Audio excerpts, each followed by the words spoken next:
आपण मुलांची प्रगती कशी मोजतो? साधारणपणे परीक्षा घेऊन. पण त्यांचे खरे वागणे, त्यांच्या शिकण्याच्या पद्धती हे आपण कसे ओळखणार? आज आपण शैक्षणिक मानसशास्त्रातील एका खूप महत्त्वाच्या साधनाचा शोध घेणार आहोत. आणि ते म्हणजे निरीक्षण पद्धत. हो, परीक्षा आणि चाचण्या आपल्याला आकडेवारी नक्कीच देतात. पण एखादा विद्यार्थी वर्गात कसा वागतो, आपल्या मित्रांशी कसा बोलतो, किंवा एखादी नवीन अवघड गोष्ट शिकताना त्याच्या चेहऱ्यावरचे हावभाव कसे असतात, हे जे खरं चित्र आहे ना, ते आपल्याला फक्त एकाच मार्गाने दिसू शकतं. तो मार्ग आहे निरीक्षण. चला तर आजच्या या प्रवासात आपण 4 महत्त्वाचे थांबे घेणार आहोत. सगळ्यात आधी ही पाहण्याची कला म्हणजे नेमकं काय आहे ते समजून घेऊ. मग निरीक्षणाचे वेगवेगळे दृष्टिकोन पाहू.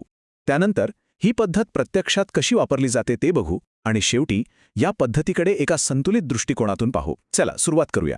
तर आपला पहिला थांबा आहे पाहण्याची कला. निरीक्षण म्हणजे फक्त डोळ्यांनी बघणं नाही, तर त्यामागे एक शास्त्र आहे. चला जरा जवळून बघूया की हे शास्त्र नक्की आहे तरी काय. अगदी सोप्या भाषेत सांगायचं झालं तर ही पद्धत म्हणजे एखाद्या व्यक्तीच्या नैसर्गिक जगात, म्हणजे ती जशी वावरते तिथेच डोकावून पाहणं. जसं एखादा प्राणीशास्त्रज्ञ जंगलात प्राण्यांचं निरीक्षण करतो, अगदी तसंच मानसशास्त्रज्ञ व्यक्तीच्या दैनंदिन वातावरणात तिच्या वागणुकीचा अभ्यास करतात. आणि गंमत म्हणजे ही काही आजची नवीन कल्पना नाही. खरं तर मानवी वर्तनाचा अभ्यास करण्यासाठी वापरली जाणारी ही सर्वात जुनी आणि आजही सर्वाधिक विश्वासार्ह पद्धत मानली जाते. विचार करा, अगदी प्राचीन काळापासून ते आजच्या आधुनिक लॅब्सपर्यंत निरीक्षणाचं महत्त्व अजिबात कमी झालेलं नाहीये. पण एक मिनिट, हे निरीक्षण म्हणजे असं काहीही कसंही करायचं नसतं. त्याची एक वैज्ञानिक प्रक्रिया आहे. आधी व्यवस्थित नियोजन आणि तयारी केली जाते, मग प्रत्यक्ष निरीक्षण होतं. त्यानंतर मिळालेल्या माहितीचं विश्लेषण करून त्याचा अर्थ लावला जातो आणि मगच त्याचे निष्कर्ष काढले जातात. या शिस्तबद्ध प्रक्रियेमुळे ही पद्धत इतकी विश्वासार्ह ठरते. चला आता निरीक्षणाचे वेगवेगळे प्रकार पाहूया.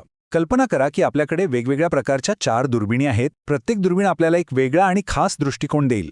चला तर मग या 4 दृष्टिकोनांना जरा जवळून पाहूया. पहिला फरक आहे औपचारिक आणि अनौपचारिक निरीक्षणात. समजा आपल्याला माहिती आहे की आपल्यावर कॅमेरा लावला आहे, तर आपण साहजिकच थोडे वेगळे वागू, नाही का? ते झालं औपचारिक निरीक्षण. पण जेव्हा आपल्याला याची कल्पनाच नसते आणि आपलं जे खरं सहज वागणं समोर येतं, त्याला म्हणतात अनौपचारिक निरीक्षण. दुसरा फरक आहे निरीक्षकाच्या भूमिकेवर. सहभागी निरीक्षणात काय होतं की निरीक्षक स्वतः त्या गटाचा एक भाग बनतो, त्यामुळे त्याला आतली खरी माहिती मिळते. या उलट असहभागी निरीक्षणात तो लांबून कोणाच्याही नकळत निरीक्षण करतो, ज्यामुळे तो पूर्णपणे निष्पक्षपाती राहू शकतो. दोन्ही पद्धती वेगवेगळ्या परिस्थितीत खूप उपयोगी पडतात. बरं, हे सगळं ऐकायला तर ठीक आहे, पण या सगळ्या सिद्धांताचा वर्गात नेमका काय उपयोग? चला आता हे पाहूया की ही पद्धत शिक्षण क्षेत्रात प्रत्यक्षात किती मोठा बदल घडवू शकते. आणि हाच तर सगळ्यात महत्त्वाचा प्रश्न आहे, नाही का? कोणतीही पद्धत तेव्हाच कामाची जेव्हा ती प्रत्यक्ष आयुष्यात काहीतरी बदल घडवते. तर मग शाळांमध्ये या निरीक्षणाचा नेमका वापर कसा होतो? जरा एका शिक्षकाच्या दृष्टिकोनातून विचार करूया. त्यांना काय हवं असतं? प्रत्येक विद्यार्थ्याची शिकण्याची पद्धत ओळखायची असते. वर्गात मुलांचे एकमेकांशी संबंध कसे आहेत हे समजून घ्यायचं असतं. वर्गात शिस्त कशी राहील हे बघायचं असतं. आणि आपण जे शिकवत आहोत ते खरंच मुलांपर्यंत पोहोचतंय की नाही हे तपासायचं असतं. निरीक्षण पद्धत या सगळ्याच गोष्टींसाठी मदत करते. आणि या सगळ्याचा अंतिम उद्देश फक्त एकच आहे, प्रत्येक विद्यार्थ्यासाठी शिकण्याचा अनुभव अधिक चांगला बनवणे. निरीक्षणातून मिळालेल्या माहितीमुळे शिक्षक सर्वांसाठी एकच नियम या विचारातून बाहेर पडतात आणि प्रत्येक विद्यार्थ्याच्या गरजेनुसार आपलं शिकवणं बदलू शकतात. अर्थात कोणतीही पद्धत 100% परिपूर्ण नसते. प्रत्येक नाण्याला 2 बाजू असतात. चला तर मग आता ह्या पद्धतीच्या दोन्ही बाजू पाहूया, म्हणजे तिची ताकद काय आहे आणि तिच्या मर्यादा कोणत्या आहेत. तर इथे 2 बाजू स्पष्ट दिसतात. एकीकडे आपल्याला नैसर्गिक आणि एकदम खरीखुरी माहिती मिळते. ही पद्धत कमी खर्चिक आणि लवचिक आहे.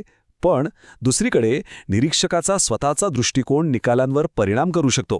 ही प्रक्रिया खूप वेळखाऊ असू शकते आणि लोकांना कळलं की आपल्यावर लक्ष ठेवलं जातंय तर ते आपलं वागणं बदलू शकतात. म्हणूनच या संपूर्ण पद्धतीचा सगळ्यात महत्त्वाचा घटक कोण असेल तर तो म्हणजे स्वतः निरीक्षक. तो एका कुशल कलाकारासारखा असतो. जर तो अनुभवी आणि पूर्णपणे निष्पक्षपाती असेल तरच तो वर्तनाचं खरं चित्र रेखाटू शकतो. नाहीतर चित्र चुकीचं निघण्याची शक्यता असते. आणि आता जाता जाता एक विचार.